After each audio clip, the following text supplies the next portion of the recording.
არ უნდა იყოს კითხვები ამ მომრჩევლის სრულყოფილ სიებზე, სარეგისტრაციო პროცედურებზე, საარჩევნო უბნებზე წესრიგი უნდა გამტკიცდეს.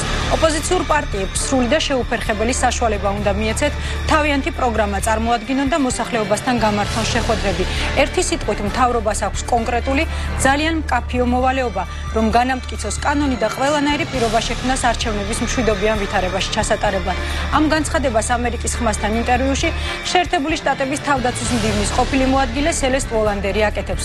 როგორ ხედავენ საქართველოს არჩევნებს დასავლეთში? მთავარ კითხვას დღეს ლევან ბერძენიშვილი უპასუხებს. გადაცემის მეორე ნაწილში ადვოკატი შალვა თადუმაძე ისაუბრებს იმის შესახებ, რა მოხდა გდანის საპყრობილეში და ბოლოს დავა მაესტროს თეფშების ირგვლივ გრძელდება. ლაშატუღუში გადაცემაში მთავარი კითხვა.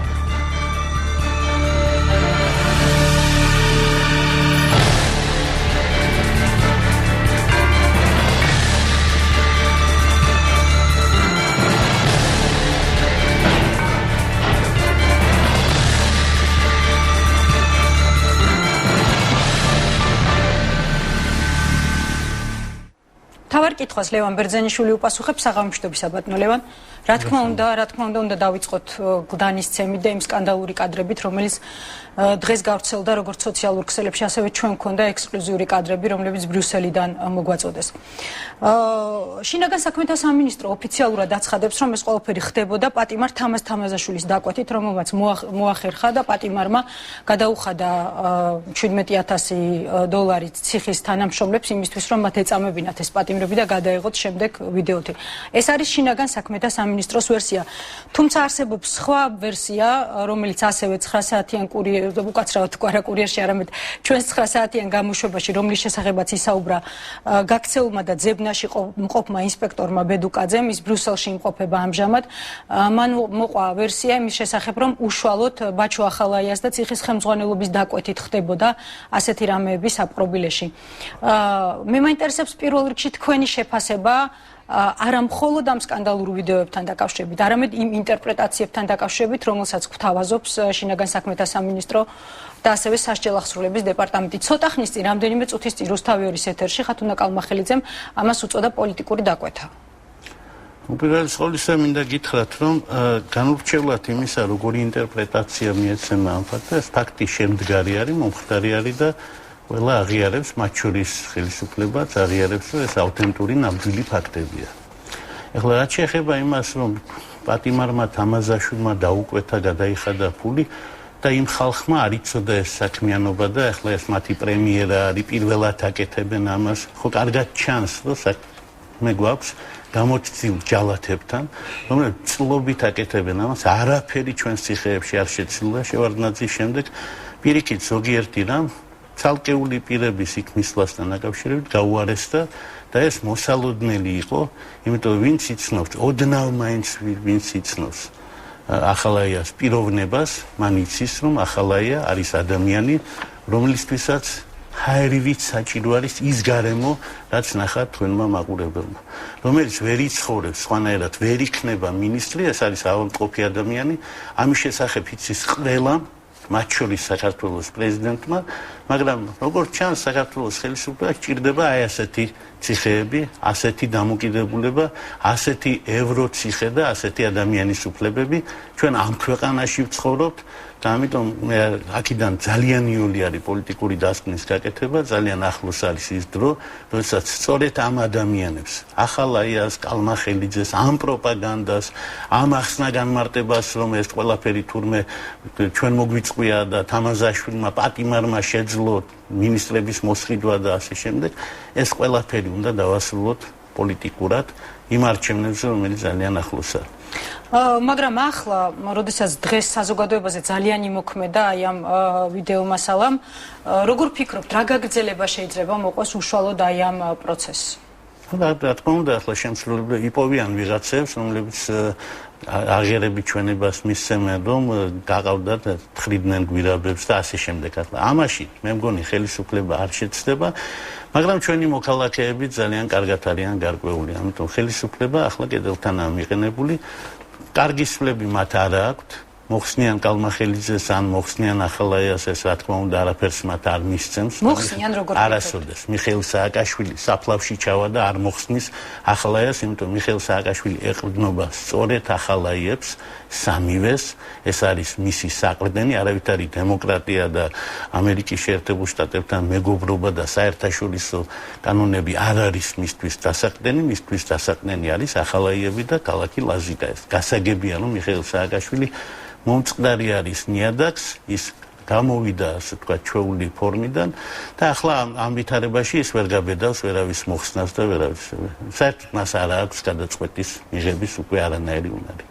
როგორ ფიქრობთ, რაც შეეხება საერთაშორისო თანამეგობრობას? ახლა გავრცელდა ინფორმაცია, რომ 2 დღის შემდეგ, ზეგ 20 სექტემბერს ოფიციალური ჩვენება მოეწყობა ბრიუსელში ამ ვიდეომასალის სპეციალურ სემინარზე. როგორ ფიქრობთ, ამ ვიდეომასალის გასაჯაროების შემდეგ, როდესაც მას ნახავენ იგივე საერთაშორისო სადამკვირვებლო ორგანიზაციები, როდესაც მას ნახავენ თანამდებობის პირები, რა შეიცვლება მათ დამოკიდებულებაში ქვეყანაში მიმდინარე პროცესების მიმართ, იმიტომ რომ მოგვიანებით ჩვენ ამ თემას დაუბრუნდებით, დღეს გარკვეულწილად დადებითი შეფასებებით ისმოდა მიხეილ სააკაშვილის ხელისუფლების მიერ გაკეთებულ მიღწევებზე. რაც შეეხება დასავლეთის დამოკიდებულებას, ის ერთ დღეში ვერ შეიცვლება. დასავლეთის დამოკიდებულება, ჩემი აზრით, არის ასეთი: მიხეილ სააკაშვილის მიმართ კრიტიკული დამოკიდებულება ჩამოყალიბდა და უკვე იციან ვისთან აქვს საქმე, მაგრამ მის ვიზავისთან ჯერჯერობით ბოლომდე გარკვეული არ არიან. ეს არის დასავლეთის პრობლემა ჩვენთან მიმართებაში.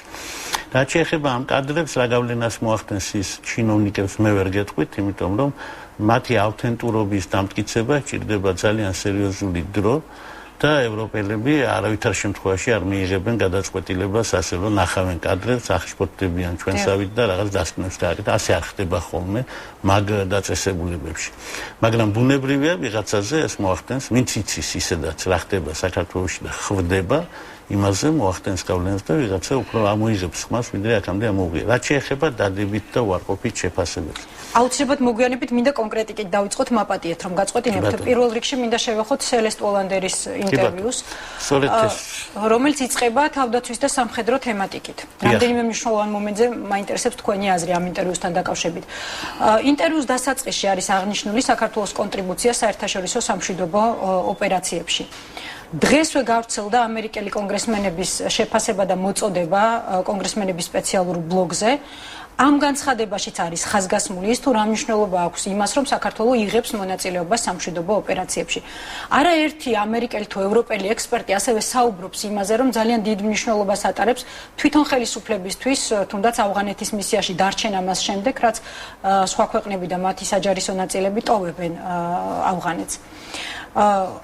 რა კონტრიბუცია ეს თვითონ ხელისუფლების მხრიდან და არის თუ არა ის კრედიტი, რომლის გამოც მიხეილ სააკაშვილის ხელისუფლებას აქვს უფრო მეტი მხარდაჭერა დასავლეთიდან, ვიდრე ექნებოდა იმ შემთხვევაში, რომ ის არ იღებდეს ასეთ გადაწყვეტილებებს.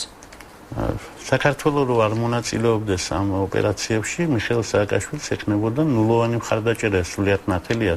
საქართველოს იმიტომ კი არ მონაწილეობს ამ საქმეებში, რომ ესაა ზუსტად ჩვენი როლი და პროპორციულად ჩვენ ასე უნდა ვიყოთ იქ წარმოდგენილი. ახლა ყველა ხვდება, რომ საქართველოს პოლონეთზე და საფრანგეთზე უფრო დიდი ქვეყანა არ არის და ჩვენი მონაწილეობა არაპროპორციულია. თუმცა ჩვენი მისწრაფებების გამო, ეს იქნება ნატოსადმი, ჩვენი უსაფრთხოების გამო და სხვა, ჩვენი მოსახლეობა გაგებით ეკიდებოდა ყოველთვის ამ მონაწილეობას, ასევე საქართველოს მონაწილეობა და არა მიხეილ სააკაშვილის. თუ ვინმე საქართველოს და ჩვენს ვაჟკაცებს სადმე იბრძვიან, მადლობას უხდის, ჩვენ ამას ვიღებთ ბუნებრივად და ნორმალურად. მაგრამ თუ კი აქედან კეთდება დასკვნა, რომ საქართველოში დემოკრატია იქნება თუ არა, ამაზე მნიშვნელოვანია საქართველოს კონტრიბუცია საერთაშორისო საქმეებში, ეს ჩვენი გადასაწყვეტი საკითხია, ჩვენ როგორი მთავრობა გვეყოლება და რა გადაწყვეტილებებს ვიღებთ. ამიტომ მე არ მივაქცევდი ფატალურ მნიშვნელობას იმ განცხადებებს, რომლებიც მიხეილ სააკაშვილს რაღაცნაირად და რა თქმა უნდა ეს განცხადება მას უფრო მხარს უჭერს ვიდრე აკრიტიკებს. მაგრამ არ მივაქცევდი ასეთ ფატალურ ნიშნობას, იმიტომ რომ საქართველოში არჩევნებს ატარებს ქართველი ხალხი, ამერიკის შეერთებულ შტატებს არ მოსწონდა მიხეილ სააკაშვილი, არც პირველ ნომრად უნდოდა, არც მეორედ, არც მესამედ, მაგრამ ქართველმა ხალხმა თავის დროზე აირჩია სწორედ ის მიხეილ სააკაშვილი, რომელიც არ მოსწონდა ამერიკის შეერთებულ შტატებს. ასევე ახლა ამ შემთხვევაში მე ამერიკის შეერთებული შტატების დიდი გულშემატკივარი ვარ. კონგრესშიც არ არის ერთიანი აზრი ამ საკითხთან დაკავშირებით, მათ შორის არც ამერიკის მონაწილეობაზე ავღანეთის ოპერაციაში არ არის ერთიანი აზრი იმავე კონგრესში. გასაგებია, რომ საქართველოს მონაწილეობა აქ არის აღქმული დადებითად და მაგრამ ეს არ არის კარტ ბლანში იმისთვის, რომ მიხეილ სააკაშვილმა რაც უნდა ისკნას ჩვენს ქვეყანაში. არც ამ კონგრესმენებს აქვს ის აზრი, რომ რა კი საქართველოს მონაწილეობს, ამიტომ იქ რანაირი არჩევნები ჩატარდება, ამას მნიშვნელობა არ აქვს. ჩვენ ვიცით, რომ უკვე აი ამ ვითარებაში და ეს კარგად ჩანდა ქალბატონ სელეს ჰოლანდელის მოხსენებიდან ის გასაგებია, რომ სამხედრო თემატიკით იწყება, იმიტომ რომ ესაა მისი პროფესია და ამ თემაზე არის ნამუშევარი, მაგრამ იქ მერე იყო ის აქცენტები, აუცილებლად გადავალთ მაგალითად. ჩვენთვის იყო საინტერესო. ამიტომ მე დარწმუნებული ვარ, რომ შეერთებული შტატები ძალიან კარგადაც არის გარკვეული იმ ვითარებაში, რაც არის საქართველოში. მეორე აქცენტი, რომელიც თქვენ ახსენეთ, ალბათ გულისხმობდით პასუხისმგებლობების გადანაწილების საკითხს. ამის შესახებაც არ არის სელესტ ოლანდერი გამონაკლისი, ძალიან ბევრმა ადამიანმა ისაუბრა. მაგრამ მოდით დავიწყოთ სწორედ სელესტ ოლანდერის განცხადებით. მან თქვა, რომ მთავრობას აქვს კონკრეტული, ძალიან მკაფიო მოვალეობა, რომ განამტკიცოს კანონი და ყველანაირი პირობა შექმნას არჩევნების მშვიდობიან ვითარებაში ჩასატარებლად. ვაცნობიერებთ ოპოზიციური პარტიების პასუხისმგებლობასაც, რათა მათ ასევე კანონის ფარგლებში იმოქმედონ. თუმცა კიდევ ერთხელ საქართველოს მთავრობამ ყველაფერი უნდა გააკეთოს, რომ არჩევნებამდე დარჩენილი რამდენიმე კვირის განმავლობაში მაქსიმალურად უზრუნველყოს თავისუფალი საარჩევნო გარემო. როგორც თქვი, ეს არ არის პირველი განცხადება პასუხისმგებლობების გადანაწილების შესახებ. კეტრინ ეშტონის განცხადებას გავიხსენებ, სადაც საუბარი იყო თანაბარ გადანაწილებაზე, განსხვავებით ამ განცხადებისგან, სადაც აშკარაა, რომ მეტი პასუხისმგებლობა ეკისრება ხელისუფლებას. სინამდვილეში ესე ობიექტურად რომ შევხედოთ ვითარებას, რომელიც არის დღეს შექმნილი, როგორ არის ეს პასუხისმგებლობის წილი გადანაწილებული?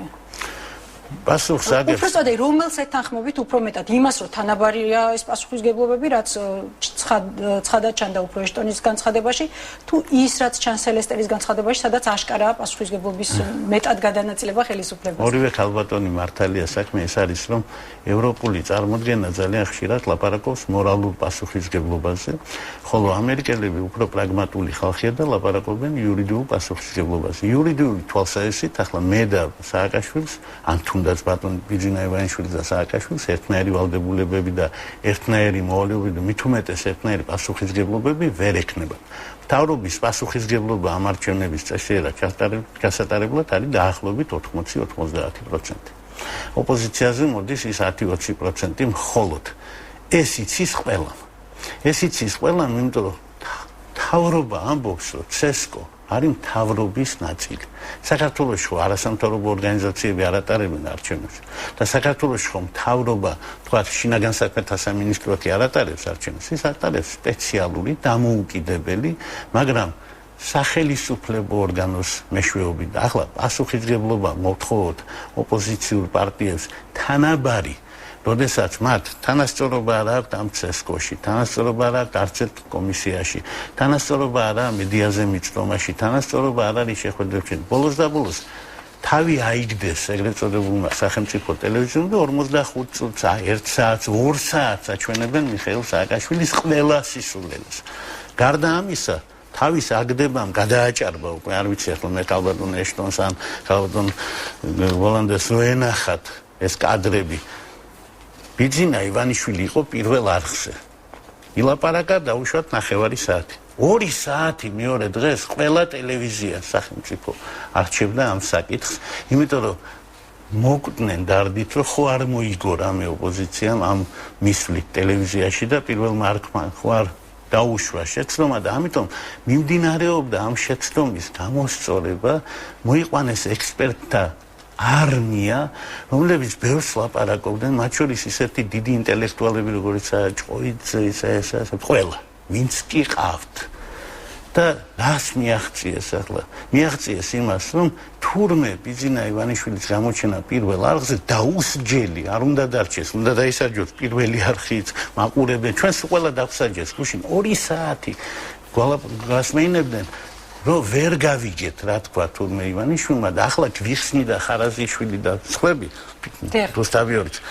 სინამდვილეში რა უნდა გავიგოთ ჩვენ რო გავიგეთ ის არ არის სწორი და სინამდვილეში როგორ ამას რაც ქვია ამას საბჭოთა პროპაგანდაც კი არ კადრულობდა ამას რაც ქვია იმას თანაბარი მიწდომა მედიაზე და არჩევნებისკენ მზადება და ხელისუფლების პასუხისგებლობა არ ქვია ამას ქვია უპასუხისგებლობა ამას ქვია მოვალეობის არ შესრულება ამას ქვია ანტიჟურნალიზმი და ამას ქვია საბჭოთა კავშირი ის კადრებიც, რომელიც თქვენ აჩვენეთ თქვენმა ტელევიზიამ და სხვა ტელევიზიებს სხვა კადრები აქვს.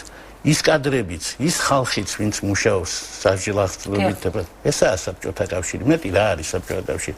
როცა ლაპარაკია, რომ ვიღაცას უნდა საბჭოთა კავშირში დაბრუნება, ისინი თვითონ ცხოვრობენ საბჭოთა კავშირში. საბჭოთა კავშირი არის ერთპარტიულობა, საბჭოთა კავშირი არის პარტიისა და ხელისუფლების განუყოფლობა, საბჭოთა კავშირი არის პარტიის და სახელმწიფოს ფულის უპრაგონო პრანტვა და აბსოლუტურად ერთმანეთში არევა და საბჭოთა კავშირია, როდესაც პრეზიდენტი ამბობს, რომ იმათი პრეზიდენტია, ვინც ხმას აძლევს და ჩემი არ არის. ესაა საბჭოთა კავშირი. თუმცა ბატონო ლევან, მიუხედავად თქვენი შეფასებებისა, მაგალითად ფილიპ დიმიტროვმა, რომელიც დღეს ესწრებოდა კოალიცია ქართული ოცნების ეკონომიკური პროგრამის პრეზენტაციას, თქვა, რომ ასეთი კონკურენტული საარჩევნო გარემო არასოდეს ყოფილა მსგავსი განცხადება გააკეთა თომას მელიამაც რამდენიმე დღის წინ კონკურენტულ საარჩევნო კამპანიაზე ისაუბრა მან.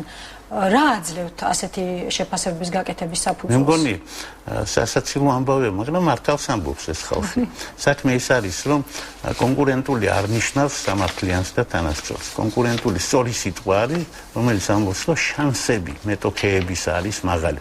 კონკურენტული ნიშნავს, რომ ბიძინა ივანიშვილს აქვს გამარჯვების შანსი. ამის თქმა უნდა ფილიპ დიმიტროვს, ოღონდ ეს ითქმება დიპლომატიურ ენაზე და ჟღერს არც ისე კარგად, როგორც ჩვენ გვინდა რომ შედეს. ჩვენ რა გვინდა? ჩვენ გვინდა რომ ფილიპ დიმიტროვი ლაპარაკობდა ჟურნალისტის ენაზე სულ ცოტა. არ ილაპარაკებს, იმიტომ რომ დიპლომატია. დიპლომატიურ ენაზე კი მან თქვა შემდეგი, რომ არასოდ მე როგორც ვიციო, წინ არჩევნებზე არ ყოფილა რომ, მაგრამ როგორც ვიცი, ასეთი რამ არ ყოფილა, ანუ მეტოქეებს არანაირი შანსი არ ჰქონდათო, ახლა კი კონკურენტულია და აქვს შანსი, მაგრამ ეს კონკურენცია რამდენად პატიოსნათაა დაცული ხელისუფლების მიერ და ხელისუფლება რამდენად უწყობს ხელს კონკურენტულ გარემოს, ამაზე არ ულაპარაკია. თუმცა ინფორმაციის მისაწვდომობაზე ილაპარაკა ბატონო. მან თქვა, რომ ყველა ამომრჩევლამდეა მისული ინფორმაცია და ამომრჩეველი მზად არის მიიღოს ინფორმირებული გადაწყვეტილება ისე როგორც არასდროს. ეს მართალია, იმიტომ რომ მან იმის თქმა უნდა, რომ მასკერის ამოქმედების მერე ამომრჩევლს გაუჩნდა, მაგრამ ვის რა დოზის და რამდენი ინფორმაცია მისდის და რა ვითარება თებშებთან დაკავშირებით ამაზე თქვენ ისედაც ისაუბრებთ დღევანდელ გადაცემაში. მე რა თქმა უნდა, მხოლოდ იმ ნაწილში, რომ არის კონკურენტული გარემო, იმ თვალსაჩინით, რომ ოპოზიცია კონკურენტია კი არა, გამარჯვებელი არის ამარჩევნებში, ამას ვეთანხმები, ხოლო იმ ნაწილს, რომ თანასწორობა არის და რამე მიწრომადობაში თანაბრობა არის და სხვა, არ ვეთანხმებოდი არასოდეს და ვერ დავეთანხმები ფილიპ დიმიტროვის სხვა ჩვენ კარგად ვიცნობ მას, მეგობარი კაცია, მანამდე ვიცნობდი სანამ საქართველოში მუშაობას დაიწყებ და ფრთხილია ძალიან, მაგრამ მის განცხადებებსაც თუ დააკვირდება მაგალითად ნაციონალური მოძრაობა დაინახავს, რომ იქაც არის გარკვეული დინამიკა სიმართლის მიმართულებით. თუმცა არის კიდევ უფრო პოზიტიური შეფასებებიც ხელისუფლების დამსახურებებთან დაკავშირებით. სელესტ ოლანდერმა მშრალად ისაუბრა თავის ინტერვიუში ამის შესახებ, მან ისაუბრა პროგრესზე ქვეყანაში, რომელსაც 2008 წლის ომის შემდეგ მიაღწია საქართველოს დონორების დახმარებით და აღნიშნა, რომ ამერიკისთვის ეს ძალიან საამაყო, რომ მისი დახმარებით მაგალითად გაუმჯობესდა ინფრასტრუქტურა და სკოლებში ბავშვები დადიან უსაფრთხოდ, მაგრამ კიდევ უფრო უტრირებულად ამ პროგრესის შესახებ 4 ამერიკელმა კონგრესმენმა ისაუბრა და ჰილსის კონგრესმენთა ბლოგზე, რაც გადაცემის დასაწყისშიც აღნიშნე, განსხვავებით ოლანდერისგან, მათ კონკრეტული ხელისუფლების დამსახურებებს გაუსვეს ხაზი და ისაუბრეს, რომ სწორედ ამ ხელისუფლების კურსი არის პროგრესული და ეს კურსი უნდა გააგრძელოს ქვეყანამ. რას ნიშნავს თუნდაც კონგრესმენების მხრიდან არჩევნების წინ აი ასეთი აქცენტის გაკეთება? მე უპირველეს ყოვლისა ხაზს გავუსვამდი კონგრესმენთა ჯგუფის მხრიდან. იმიტომ რომ კონგრესში სხვა ჯგუფებიც არსებობს და დარწმუნებული ვარ ეს ორი კვირა ისე არ გავიდის რომ კონგრესმა ახლა უკვე მეორე განსხვავებული ხმა არ მოგვაწდინოს და დარწმუნებული ვარ რომ მოგვაწდენს. იმიტომ რომ არიან კონგრესში ასეთებიც და ისეთებიც. ისინი ამბობენ რომ არის წარმატება ახლა ქვეყანაში თუ კი თლიანობაში არ აფასებთ ვითარებას ყოველთვის არის პლუსები და მინუსები. საერთოდ არ არსებობს ადამიანი, რომლის მოქმედებაში არ იყოს არც ერთი პლუსი. ეს არის ფატალისტებს გონიათ, რომ ადამიანი ბოროტი არის ბოლომდე ერთი ადამიანი და მეორე და ამიტომ სტალინი იყო გაუნათლებელი და ბნელი, რაც აღმოჩნდა სისულელე, როგორც ისტორიკოსებმა ახლა დაადგინეს. მაგრამ ამით ის არ გახდა უკეთესი, რომ კითხულობდა ბევრ წიგნს. კონგრესმენების, აი ამ კონკრეტული 4 კონგრესმენის განცხადებაში ნაპოვნი სიკეთეები შეგვიძლია დავადასტუროთ. დიახ, საქართველოში ბავშვები სკოლაში უსაფრთხოდ მიდიან, ინფრასტრუქტურა სხვათა შორის კონგრესმენებს მინდა გავცე პასუხი შორეული ეს ვოლონტერის განცხადებაში. და მასაც მინდა გავცე პასუხი, ინფრასტრუქტურა გაუმჯობესდა სოფლიო ბანკის ფულით, რომელიც არის კრედიტის სესხი და მე ჩემმა შვილებმა და მათმა შვილებმა უნდა გადავიხადოთ. ასე რომ ამით ახლა საქართველოს ხელისუფლება თუ დამატრაბახება გეტყვით. გეცემანი არის საქართველოში ასეთი ლამაზი სოფელი, იმას 3 კილომეტრია ტრასიდან და იქ რომ მიაღწიო სამხიდიანი მანქანა გჭირდება და ზამთარში ვერ მიაღწევ ვერასოდეს. ასე რომ მათი ზღაპრები ჩვენ ვიცით კარგად, ხელისუფლება გვიყვება რომ გზები დააგო, მაგრამ საქართველოში უბრალოდ არის ადგილები, რომელიც მიუწვდომელი იყო, არის და იქნება ხელისუფლების ხელში. მაგრამ კიდევ ერთხელ გეუბნებით, თუ გინდა დაინახო პლუსები არის და მისი დანახვა შეიძლება. მე შემიძლია დავამატო რამდენიმე პლუსი, ძალიან იოლად ავიღე მართვის მოწმობა ძველის ნაცვლად ახალი. ზუსტად 5 წუთში დავინიშნეთ, რომ მინდოდა რომ დიდი დრო გასულიყო, რომ მეთქვა, რომ აი ვერ მუშაობენ. მაგრამ ეგ არის ერთი პლუსი. ამ პლუსების გარდა ქვეყანაში არის უამრავი მინუსი. როდესაც კონგრესმენი ხარ და პასუხისმგებელი ადამიანი ხარ, ისიც უნდა გესმოდეს კარგად, რომ შენ რო ლაპარაკობ პლუსებზე, იქნებ მეც ვკითხო, მაინც ჩემი ქვეყანა. მე რომ მეუბნები, რომ მე კარგად ცხოვრობ, იქნებ მეც ვკითხო. იმიტომ კიდევ ერთხელ გეუბნებით. შეერთებული შტატების კონგრესში არის ძალიან ბევრი განსხვავებული აზრი, მათ შორის არის ხალხი, რომელსაც იცის რა მინუსებია საქართველოში და ცუდია ახლა ესენი ტყვიან პლუსებს, ისინი ტყვიან მინუსებს და დაბალანსებულად და პატიოსნად და ორივესი პლუს მინუსის ამწონდამწონი კაცი არ არის იქ. იმიტომ რომ იქაც პოლარიზებულია და მომდევნო იქ არის ხალხი, რომელსაც აინტერესებს ხელისუფლება და არის ხალხი, რომელსაც აინტერესებს ოპოზიცია და არ არის ხალხი, რომელსაც აინტერესებს საქართველოს ზოგადად. მაშინ ბატონო ცოტა ასეთი ხალხი ძალიან საერთოდ სოფლში. მაშინ რა სიტყვით იმ მოწოდებაზე, რომელიც ასევე გაისმა არაერთხელ, რომ ოპოზიცია უნდა შეეგუოს არჩევნების შედეგებს თუ საერთაშორისო ორგანიზაციები ცნობენ ამ არჩევნებს. მაშინ რამდენად ობიექტური იქნება ეს შეფასება თუ იქაც პოლარიზებულია, ვითარება და პოლარიზებულია დამოკიდებულება. უკაცრავად ახლა ძალიან ბევრი რაღაცა ურიეთეთ. ამერიკის შეერთებული შტატების მიხეილ სააკაშვილის მომხრე კონგრესმენებსა და დამკვირვებლებს გულისხმობ მე რა კონგრესმენებს ნოაურევთ დამკვირვებლებს. თქვენ კონკრეტულად კონგრესმენებს გულისხმობთ. რა თქმა უნდა, დამკვირვებლებს რაც შეეხება. დამკვირვებლები ღმერთები არ არიან, მაგრამ მე მახსოვს შემთხვევა და თქვენც უნდა გახსოვდეთ 2003 წელს, როცა ეუთოს სადამკვირვებლო მისიამ არცნო ჩატარებული არჩევნები. ასე რომ დამკვირვებლები რომ ყოველთვის ცუდად იქცევიან და ყველაფერზე თვალს ხუჭა, ეს არ არის სიმართლე. დამკვირვებლები ანუ დამკვირვებლების შემთხვევაში ჩვენ გვაქვს შანსი რომ ობიექტური იქნება ობიექტურები და მე არ გამოვრიცხავ რომ მათ ობიექტურ შეფასება ჩვენ დავეთანხმოთ მით უმეტეს რომ ეს დასათანხმებელი იქნება მთავარია მიხეილ სააკაშვილი დაეთანხმოს იმიტომ რომ მე დარწმუნებული ვარ რომ მას ექნება აქ პრობლემა ჩვენ კი არა მას ექნება ეს პრობლემა ამიტომ როცა ლაპარაკი დათანხმებაზე ჩემი აზრით თუ კი დაუშვებთ იმას რომ შესაძლებელი არის დამკვირვებლების მონაწილეები იყოს ობიექტური, ჩვენ უნდა ვთქვათ, რომ ჩვენ ამას დავეთანხმებით. მაგრამ იმ შემთხვევაში, თუ დაიქცა ქვეყანა და დამკვირვებლები კანონს არღვევენ, პატიოსნები არ არიან და თვალს ხუჭავენ ყველაფერზე, მაპატიეთ, მაგრამ ამ სიტყვას ყველა გატეხს. ახლა მე რამდენი პირობაც უნდა მივცეთ, თუნდაც ბიძინა ივანიშვილმა მისცეს პირობა, რომ მოაწერს ხელს კი ბატონო, თუ აღიარებს ოდირი და თუ აღიარებს თქვათ ეუთო და თუ ერთობლივად მთელი მსოფლიო იტყვის, რომ ჩატარდა პატიოსანი არჩევნები. თუ ჩვენ მყარად ვიცით რომ პატიოსანი არ იყო, ამ პირობას არავინ არ დაიმახსოვრეს, იმიტომ ბიძინა ივანიშვილი იტყვის, რომ მე სიტყვა ვქიოდა შეეცდება სიტყვის შესრულებას, მაგრამ ქართველი ხალხი არ შეასრულებს არავის სიტყვას. თუ დაირღვევა, ამ შემთხვევაში მოხდება ის, რომ ხალხი დაიცავს თავის ხმებს და დავაწერიდებთ CSKO-ს იმ შედეგებს, რომელსაც თქვა პარალელური დათვლით მივიღებთ, რომელსაც ჩვენ მივიღებთ ჩვენი მონაცემებით და ასე შემდეგ. არ უნდა აცდეს ეს ძალიან. ორი მაგალითი შემიძლია მოგიყვანოთ.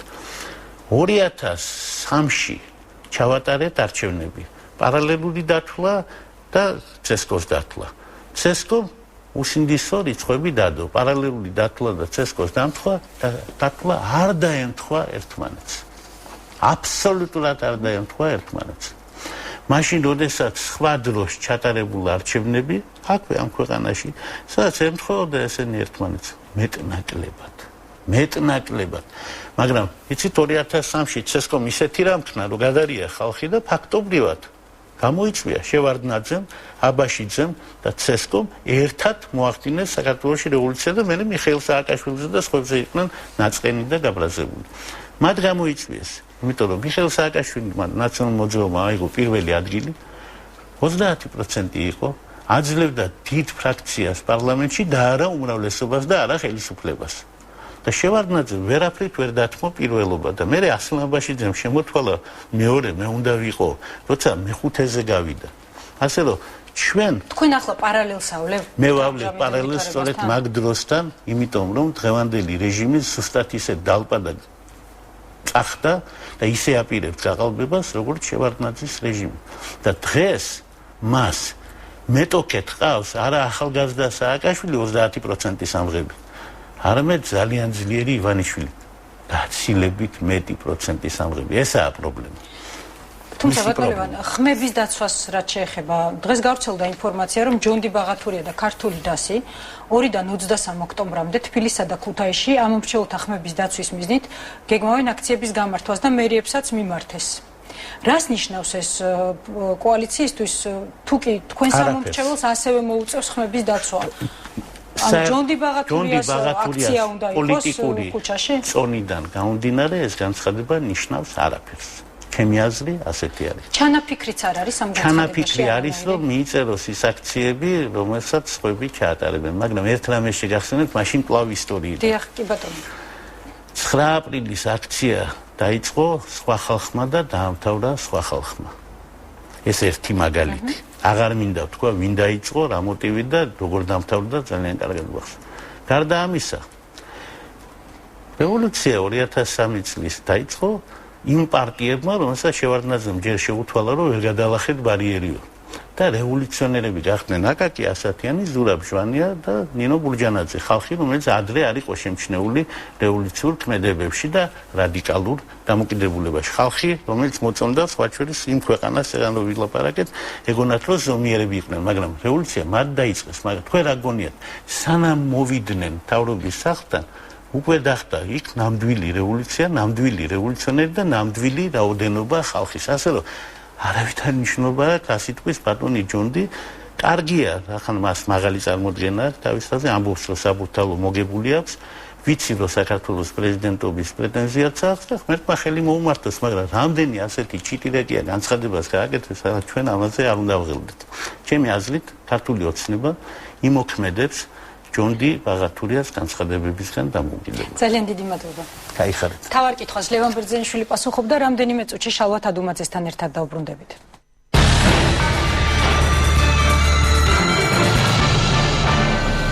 შალვა თადუმაძე უპასუხებს მთავარ კითხვას საღამოშტობის საგარეშო. საღამოშტობის მადლობთ მოწვევისთვის. გავრცელდა დღეს საზარელი ვიდეო მასალა, მათ შორის ჩვენ არხზე, თუ როგორ აწამებენ პატიმრებს გლანის ციხეში.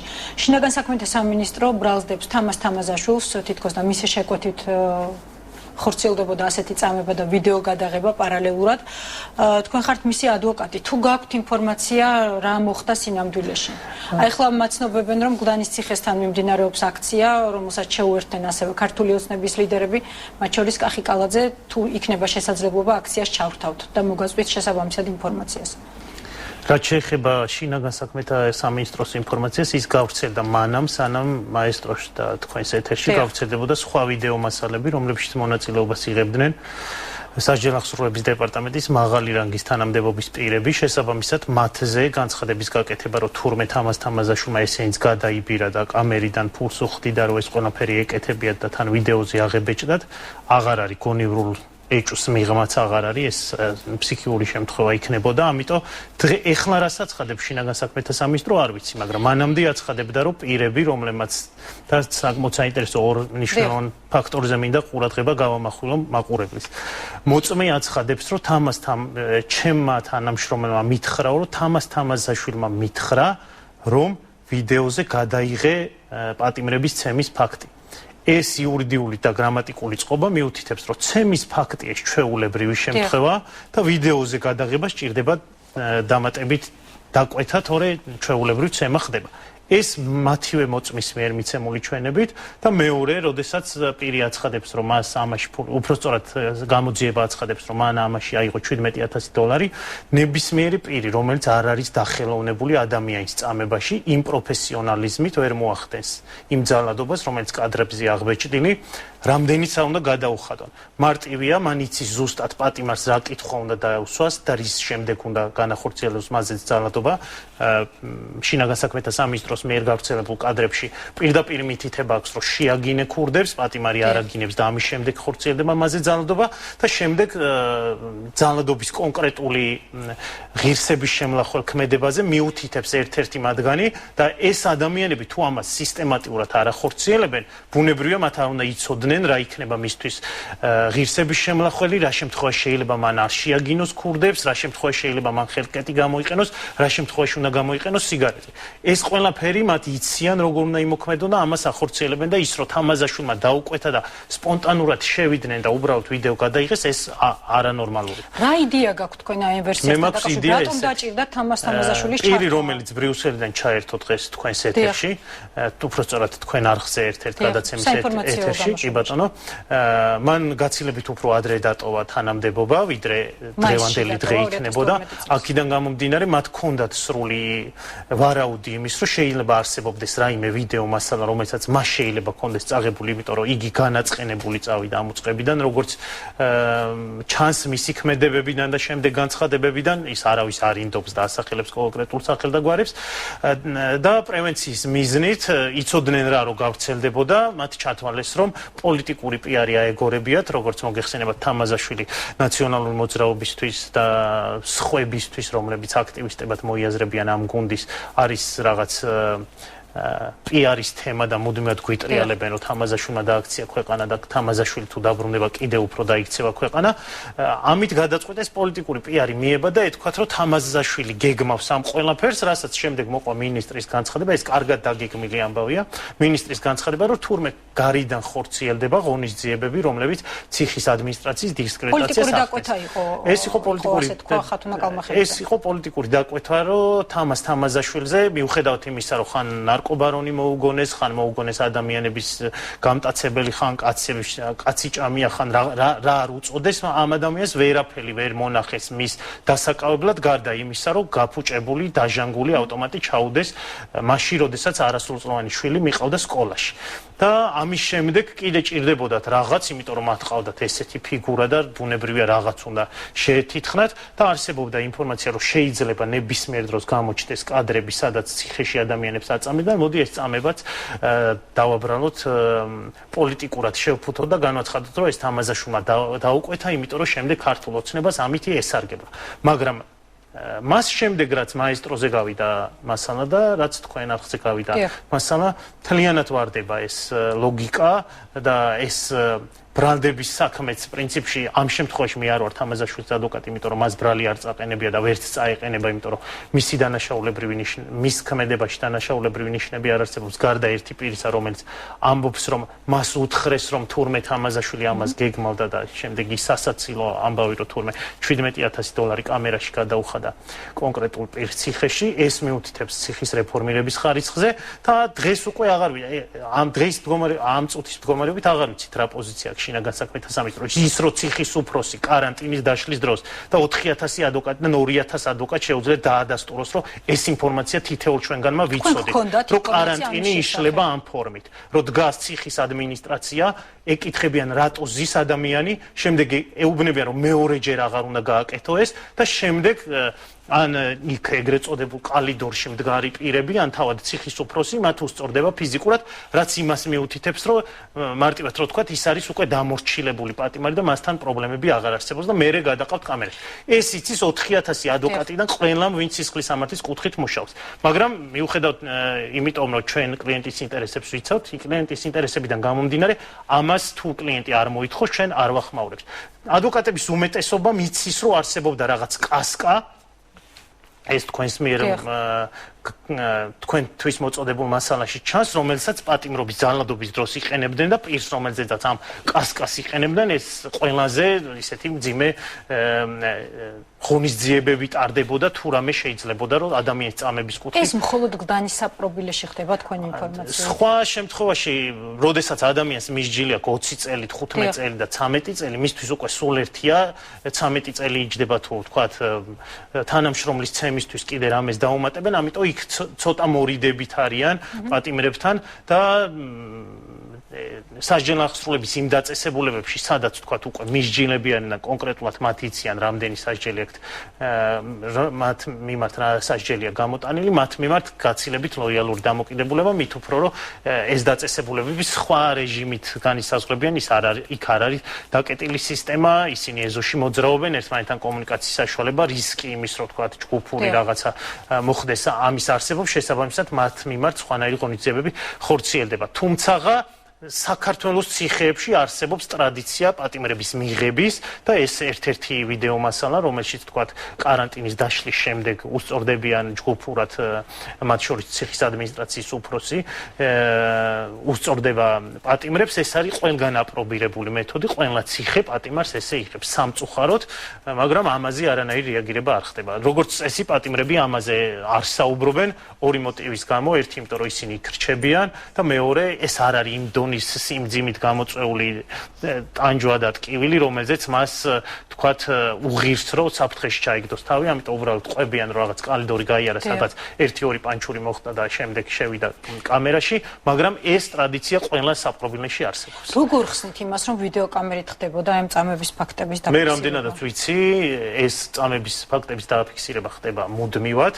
ჯერ იმიტომ, რომ პირები, რომლებიც ამ ძალადობას ახორციელებენ, მათზე არსებობდეს კომპრომატები და არ დადგეს მომენტი, როდესაც ისინი უარს იტყვენ ამ ძალადობის განხორციელებაზე, ანუ არსებობდეს მასალა, რომლის საფუძველზეც ნებისმიერ მათგანის დაპატიმრების საფუძველი ექნება და შესაბამისად ეს პირი უარს არასოდეს არ იტყვის ნებისმიერი სახის ბრძანების შესრულებაზე და მეორე, ალბათ იმიტომ, რომ ვთქვათ, დაცული იყოს რაღაც სუბორდინაცია, რადგან ნაწილობრივ გასამხედროებულია და ყველა მიცოდეს თავისი როლი იმ ეგრეთ წოდებულ კალიდორში, თუ ვინ როგორ იქცევა და ვის აქვს თქვათ უფლება თქვენ იქ ნახულობთ, როგორ იჩენენ წინმდგომი პირები თავს განსაკუთრებით ისეთი ილეთებით დარტყმის მიყენებით, რომელიც ძირს დააგდებს და შემდეგ დანარჩენი უფრო სუსტი შემადგენლობა მათ შედგებიან.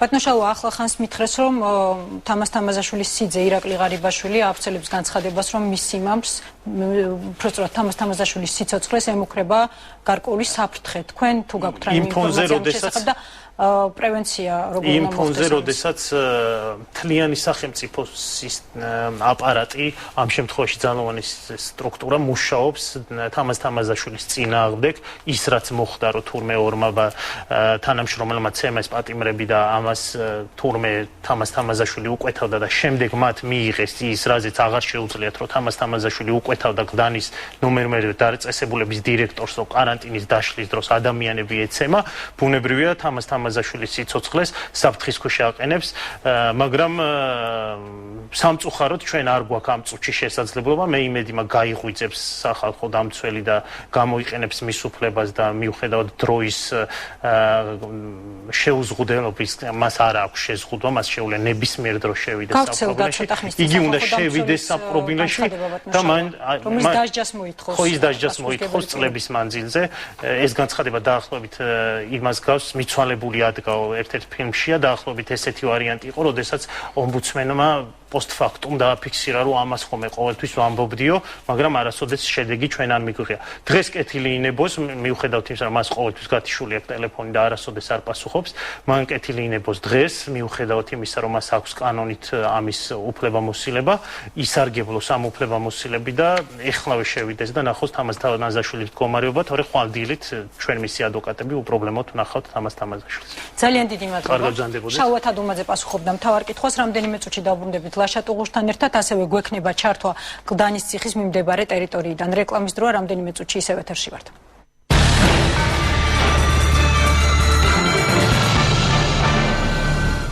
ბრუნდებით ლაშა ტუღუშთან ერთად და იმედია მალე გვექნება იმის საშუალებაც, რომ ნახოთ თუ რა ხდება კლდანის ციხის მიმდებარე ტერიტორიაზე.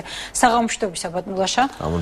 ჩვენ აუცილებლად ვისაუბრებთ მაესტროს თებშებზე, თუმცა პირველ რიგში მაინტერესებს თქვენი შეფასება იმასთან დაკავშირებით, რაც მოხდა დღეს, გავრცელდა სკანდალური კადრები და უკვე ჩვენი თვალით ვნახეთ ის რის შესახებაც აქამდე მხოლოდ გვესმოდა, თუ რა ხდება საპრობილეებში და რა ხდება კონკრეტულად კლდანის ციხეში. რა უნდა გითხრათ, ეს არის ამაზრზენი ფაქტი, მიუღებელი და რა ვიცი ხა შეუძლებელია მისი მოთმენა, ატანა, ეს არ ვიცი ხა ეს უნდა გახდეს ძალიან სერიოზული მსჯელობის საგანი, დამნაშავეები უნდა სასწრაფოდ დაისაჯონ, თუ ეს პოლიტიკა ასე ქცევა ციხეებში ეს არ არის ერთეული შემთხვევა, მე ვფიქრობ, რომ სწორედ საქმეც ის არის, რომ როგორც ჩანს ეს იმ ინფორმაციიდან გამომდინარე, რაც გვესმის, ეს არის პოლიტიკა, ასე მოქცევა და დამნაშავეებასთან ასე ბრძოლას მე არ მგონია შედეგი, ხო ვისაც აქვს ელემენტარული ცოდნა სამართლის და იცის ეს მოიტანს ბევრად უარეს შედეგს, იმიტომ რომ ის გროვდება სიძულული ბოღმა და არ თუ იმეს გონია რომ ასეთი ფორმებით გადაამტრიეს ხერხემალში ასე ვთქვათ კრიმინალი ეს ძალიან სერიოზული შეცდომაა ეს ადამიანები აუცილებლად დაიმსახურებენ ცუდ ამბებს რა იმიტომ რომ არსებობს კანონი უნდა იყოს სამართლიანი და სამართლით უნდა მივხედოთ კრიმინალს და არა ესეთი ველური არაადამიანური პირუტყული რაღაცა საშინელება ხარ რასაც მე უყურე დღეს მართალი გითხრათ ვიცი ხა მე იშვიათად მინახავს ესეთი ამაზრზენი რაღაცები მინახავს კი არა ნუ გამიგია ხა ესეთი რამე არც მინახავს მაგრამ ნუ ხა ასე ექცეოდეს პატიმარს როგორი ცუდიც არ უნდა იყოს ისა ამას არანაირი გამართლება არ აქვს არანაირი მორალური პოლიტიკა არანაირი გამართლებას არ აქვს ამას ხა ვინც როგორ უნდა ისე თქვას რა ბატონო ლაშა ახლა მაცნობეს რომ ამ წუთებში მიხეილ სააკაშვილი იმყოფება დიდ საკონცერტო დარბაზში ფილარმონიაში სადაც ვერისუბნის მელოდიების ჩვენება და ახალგაზრდების ჯგუფი აპირებს ფილარმონიასთან მისვლას უკვე შეიკრიბნენ ისინი და რამდენიმე წუთში საპროტესტო აქცია დაიწყება ასევე ფილარმონიასთან. ციტრა ტაში რა. ხა ვერისუბნის მელოდიები ცოცხების აქცია მაგრამ ნუ ტაში ვერისუბნის მელოდიებში კი არა უნდა ქვაქვაზე არ უნდა დატოვოს. წესით თუ პრეზიდენტი ქვია და რაღაც ადამიანის უფლებების დაცვის გარანტი ქვია ქვეყანაში ასეთი ფაქტის ნახვის შემდეგ არ იცის რა ხდება რა დროს კონცერტია რა ეს ხო არის რაღაც განსაკუთრებული მით უმეტეს ხა ისიც უნდა გაითვალისწინოს რომ ამას ხა ესეთ რთულ სიტუაციაში მოყვება რაღაც ამბები ხო და როგორ იქცევა ეს კაცი მე მართლა გითხრათ რა ვიცი არ მესმის ის რომ ეს კადრები გახდა ფართო საზოგადოებისთვის ხელმისაწვდომი, შეგვიძლია ნამდვილად ვთქვათ, რომ არის მასტქერის დამსახურებაც, რადგან მეცხრე არხით და მაესტროც, ასევე კავკასია არის დღეს უფრო უკეთ ეთერში, ვიდრე იქნებოდა, ვიდრე ეს პრინციპი გავრცელდებოდა, თუმცა მასტქერი დასრულდება არჩევნების დღეს. ბატონო ლაშა, რამდენად არჩევნების წინა დღეს, უბრალოდ პირველში უკვე აღარ იქნება არჩევნების დღეს უკვე აღარ იქნება. კანონით არ იქნება. რამდენად სწორი იყო ის, რომ როდესაც ხელისუფლებასთან მოლაპარაკება მიმდინარეობდა, ძალიან პრინციპულად არ დადგა საკითხი იმის შესახებ, რომ თუნდაც არჩევნების შედეგების გამოცხადებამდე მასტქერი დარჩენილიყო ძალაში. ცითრა პრინციპულად დადგა საკითხი. უბრალოდ სამ პრობლემა ის გახლავთ, რომ ის ნაწილი საზოგადოებისა, რომელმაც იბრძოლა, აღმოჩნდა მცირე.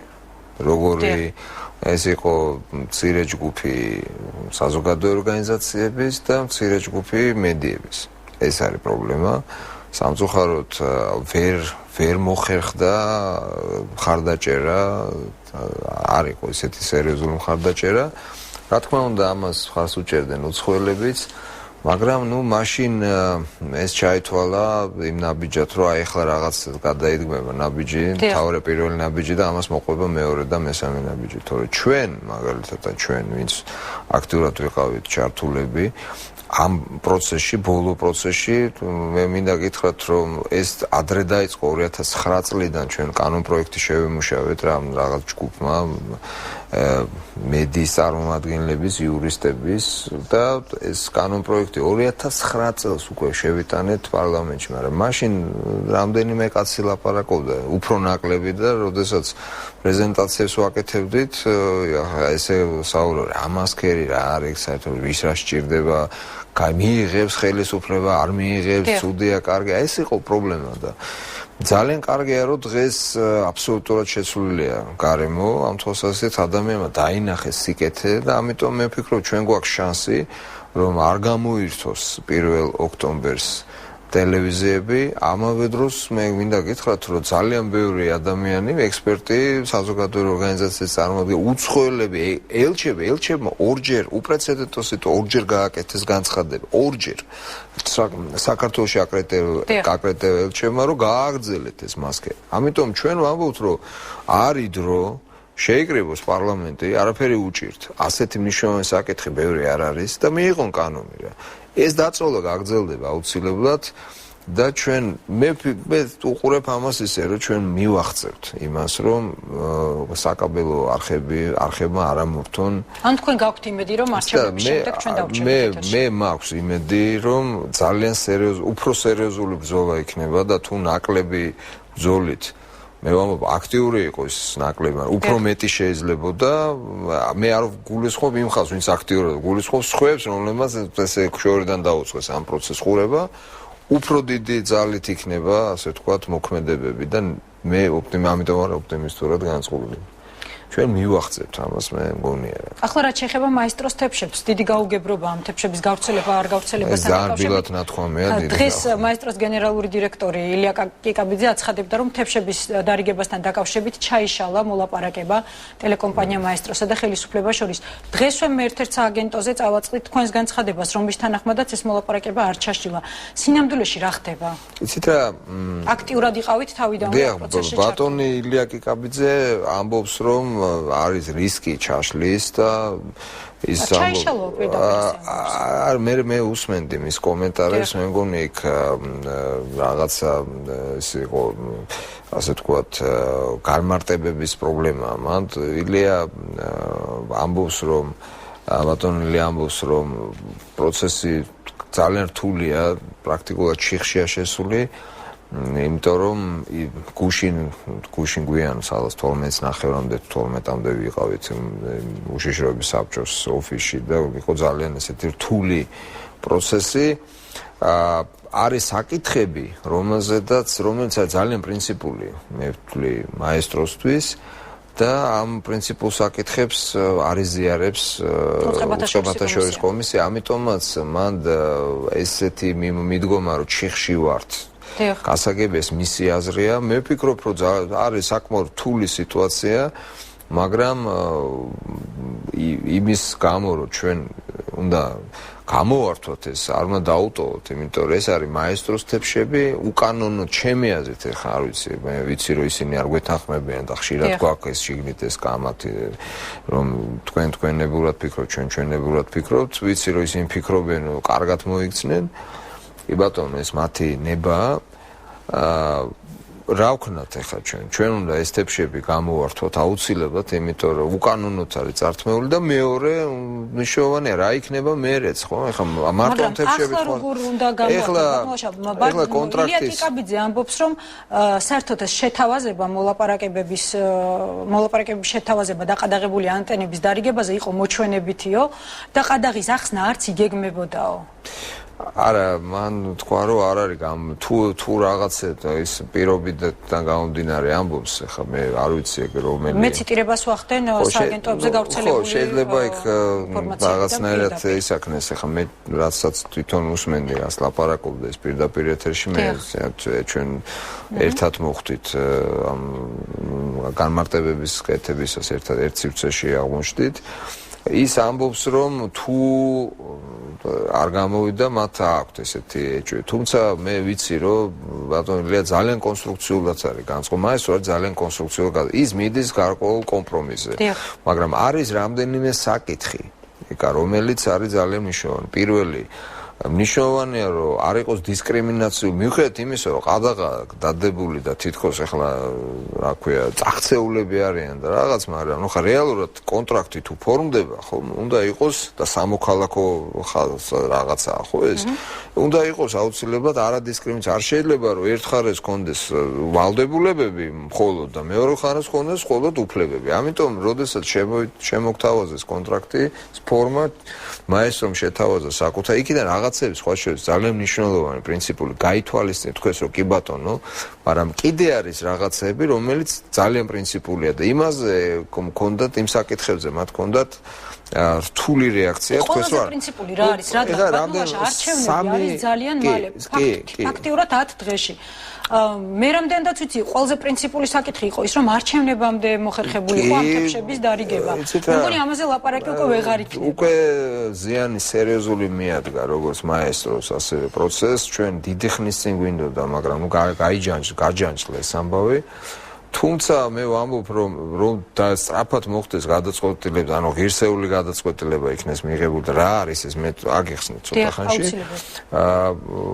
მაინც უფრო მნიშვნელოვანია თუ რეალურია ეს პროცესი ამიტომ კითხვით ვამბობ ხო მაინც ჯობია რომ დაიწყოს ეს პროცესი ეს ჩვენ ხო არ მივდივართ რაღაც სათხოვნელად ეს მიგვაჩნია რომ სათხოვნელად იმ გაგებით რომ არ ეკუთვნის და უნდა გამოვართოთ ის ხალხს ჭირდება მაგრამ მაგ გამორთმევაზე ხომ არ არის ლაპარაკი აქ ლაპარაკია იმაზე რომ სახელმწიფომ უნდა დაარიგოს საქართველოს ფოსტამ უნდა დაარიგოს ანუ პლუსში ეს ვისეწერება და თანაც მოსახლეობა სარგებელს ყველაზე პრინციპულ პერიოდში ვერ მიიღებს ამით ამიტომ ეხლა როგორ უყურებთ ამ პროცესს მე როგორ ფიქრობ აქ საქმე ისედაც გაფუჭებული ეხლა რა გავაკეთო ჩვენ მე პლუს მინუსებს არ ვითვლი მე ვითვლი ეხლა მე ვითვლი პლუს პირველი რომ ჩემთვის რა არის პლუსი რომ ხალხს კონდეს თებში ამ დღეს და ხოლმე არ თავდება ცხოვრება და გრძელდება და ეს პროცესი უნდა დაიწყოს ერთი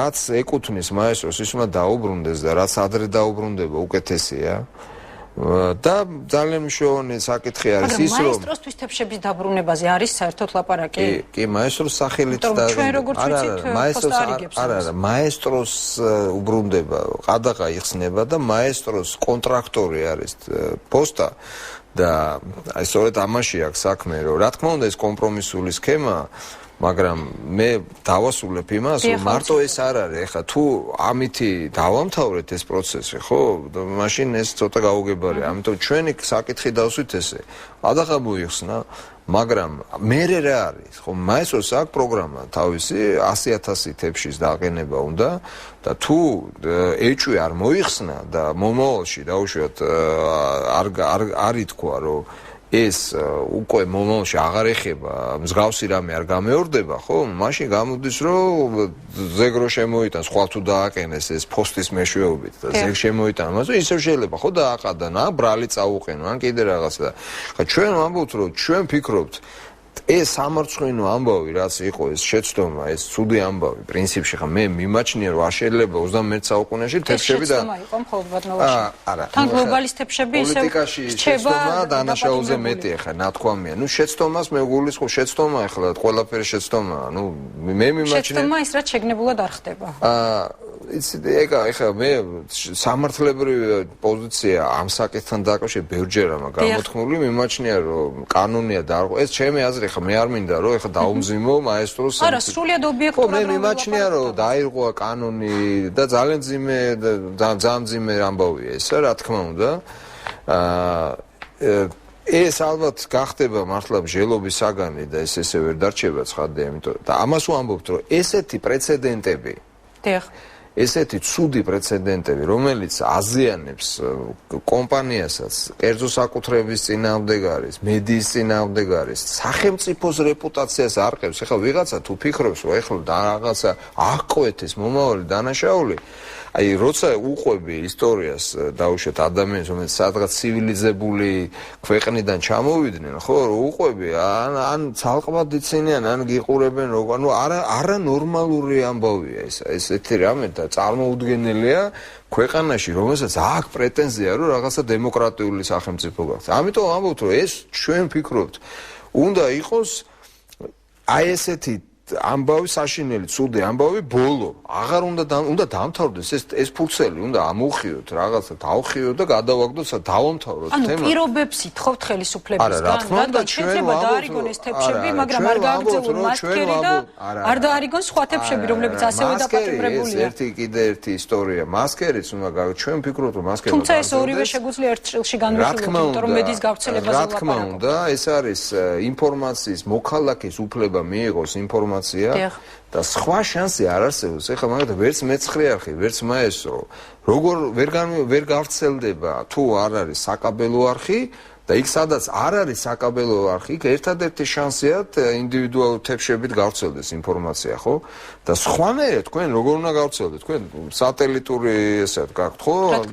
სხვა შანსი არ არის. ამიტომ ვამბობთ, რომ პირველი თვითონ უშუალოდ პროცესი რა არის მან პრობლემა რა პრობლემა არის ის რომ მაესტროს აქვს ბუნებრივი ინტერესი რომ რა ხდება ყველა ასე თქვა ეტაპი აი ამ პროცესისა ხო დამონტაჟება მიწოდება ყველაფერში კონდეს შესაძლებლობა უყუროს ხო იმიტომ რომ თავიდან არაფერში არ ქონდა ეს უფლება მე რაღაცნაირად დათანხმდნენ ბევრ რამეზე მაგრამ ეხლა რაზე კამათობენ რომ როდესაც ადამიანს მიუტანენ თეფშს იქ ვიღაცა უნდა დაესწროს თორემ მაშინ ხო თუ ამათ აბრალებ რომ შენ შეიძლება იქ ვიღაცის რომელიღაც პარტიის მაისურით მიხვიდა და პროპაგანდა და აგიტაცია დაიწყო ხო მე მაგალითად ეს კითხვა დავსვი მე თვითონ მაქვს ეგეთი შეკითხვა კი მაგრამ ეხლა ვიღაცა პოსტა გავიგე რომ ნუ სახელმწიფო კომპანია შეპესეა ხო სახელმწიფო არ არის მაგრამ ნუ კომპანია ახლოა ხო აფილირებული ხო არის სახელმწიფოს ქირავს ვიღაცებს ხო ჯერ ვინ არიან ისინი პროფესიონალია ეხლა რომელიღაცა პარტიის წევრია იმის წევრი ამის წევრი ხომ უნდა იცოდე ეხლა მაესტრო ხომ უნდა იცოდეს ვინა ნუ დაუშვათ ეგ იცის მაგრამ იქ რომ მიაქეს და თეფში რომ უნდა ჩამოკიდოს იქნებ დაიწყოს იქ რომელიღაცა პარტიის სასარგებლოდ აგიტაცია ამიტომ თუ ლაპარაკობთ რაღაცა შედარებით სამართლიან მიდგომაზე იქ უნდა იყოს აუცილებლად ვინმე და ამ შემთხვევაში ხა მაესტრო ამბობს რომ მე ვიქნები მე მოვაწერ ხელს და თქვენც იყავით ჩვენთან ერთად და მე ხელი დამიდასტურე კონტრაქტი რომ მე რა ხო შეიძლება გაგიჟდეს ეხლა ვიღაცა და უთხრას რომ აი იმ პარტიას მეეცი ხარ ეს რო არ მოხდეს მაესტრო ამბობს რომ თქვენც მოაწერეთ ხელი მარტო მე კი არ ვივლი თქვენც ამ დათმობაზე არ მიდის უცხოელთა ამ დათმობაზე ამბობენ რომ არა ნუ თქვენ ეს შანსი გიჩნდებათ და რაღაც ამიტომ ნუ ეს არის საკმაოდ სერიოზული საკითხი მაგრამ გაქვთ იმედი რომ აი რაც მე გითხარით ეკა არა მე რაც გითხარით ძალიან მნიშვნელოვანი გასაგებია რომ აი ხა მოლაპარაკებები თავიდან დაიწყო თეფშებთან დაკავშირებით თუმცა თავიდანვე თქვით რომ ჩვენი ინტერესი იყო რომ ამითი დაგვესრულებინა ეს ცუდი ამბავი მაგრამ ეხლა წარმოვიდგინეთ თუ დააყენეს თეფში და არ არის ნათელი ამის შემდეგ რა არის ხო და თუ ესე იგი რა გამოდის რომ ვერც ერთი ტელევიზია ვერც თქვენ ვერც მაესტრო ვერც კავკასია ვერც ვერავინ ვერ შემოიტანს დამოუკიდებლად თეფშებს მე ეტყვიან რომ იცი რა მე მაგ დასაბუთებული ეჭვი რო ეუნები რა ეჭვი გაქვს ეთი მაჩვენე გეუბნება რომ შენ ხარი არა ხარ თუმცა ბატონულაში არჩევნების შემდეგ ეს ეჭვი ბუნებრივად ვეღარ იარსებობს არა ახლა თქვენ არ გახსოვთ რადგან აგიტაციაზე აღარ იქნება ლაპარაკი თქვენ არ გახსოვთ ეკა კანონი მიიღეს სხვათა შორის დიდი ზარზაიმით რომ მიიღეს კანონი დიდი დემოკრატიული და ასე შემდეგ იმ კანონში იცით რა წერია რომ ნებისმიერი დღე 2 ოქტომბერის კი შეიძლება მოსყიდოთ მე გულისხმობ 2 ოქტომბრის შემდგომ პერიოდს უკვე 3 ოქტომბერი რადგან არ მგონია თეფშების დაყენება მანამდე მოესწროს ამომრჩევლის მოსყიდვა ამათი გენეალური კანონით რომელიც მიიღეს ვიმეორებ ამ კანონით ნებისმიერ დროს შეიძლება ჩაითვალოს ესე იგი მეორე დღესაც უკვე შეიძლება ამომრჩევლის მაგრამ აქ საუბარი იცით რაზეა ჩემი კითხვა რა შემდგომში ხვალაც რომ მიაღწიონ შეთანხმებას და წამოვიდეს თუნდაც ხელისუფლება დათმობებზე რამდენად მოესწრება თებშების დაყენება არჩევნებამდე?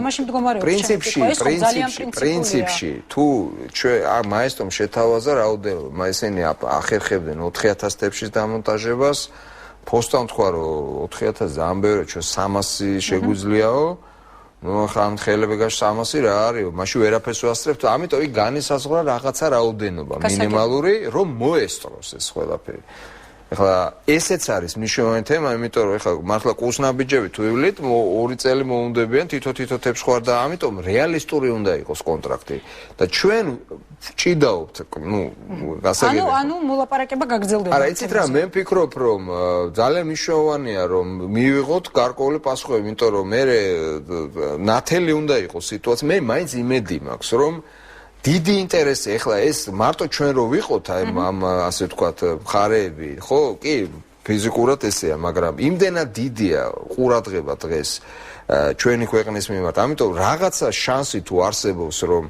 ეს და ამას წერტილი დაუსვათ რომ მომავალში სხვა სიტუაცია იყოს რომ ლანდშაფტის შევცვალოთ საერთოდ მედიის მაშინ ეს შანსი უნდა გამოვიყენოთ და კიდევ ერთი რამე იცით მე ამას უყურებ რომ უწეს უკანონოდ არის წართმეული და ეს უნდა დავიბრუნოთ რა ძალიან დიდი მადლობა უნდა დავიბრუნოთ ეკას დიდი მადლობა ლაშა ტუღუში პასუხობდა მთავარ კითხვას ახლახანს მაცნობას რომ YouTube-დან მასობრივად შლიან წამების ამსახველ ვიდეოებს სამწუხაროდ ტექნიკურად ვერ შევძელით შეგვესრულებინა დანაპირები და გვეჩვენებინა თუ რა ხდებოდა გლდანის მიმდებარე ტერიტორიაზე თუმცა გლდანის ციხესთანაც და ფილარმონიასთან მუშაობენ ჩვენი ჯგუფები მე ვასრულებ გადაცემას მაგრამ მეცხრე არხი რჩება ეთერში და ძალიან მალე შემოგთავაზებთ სპეციალურ გამოშვებას სადაც ასახული იქნება ის თუ რა ხდება ფილარმონიასთან და გლდანის საპრობილესთან თანაც მე დროებით გემშვიდობებით ხვალამდე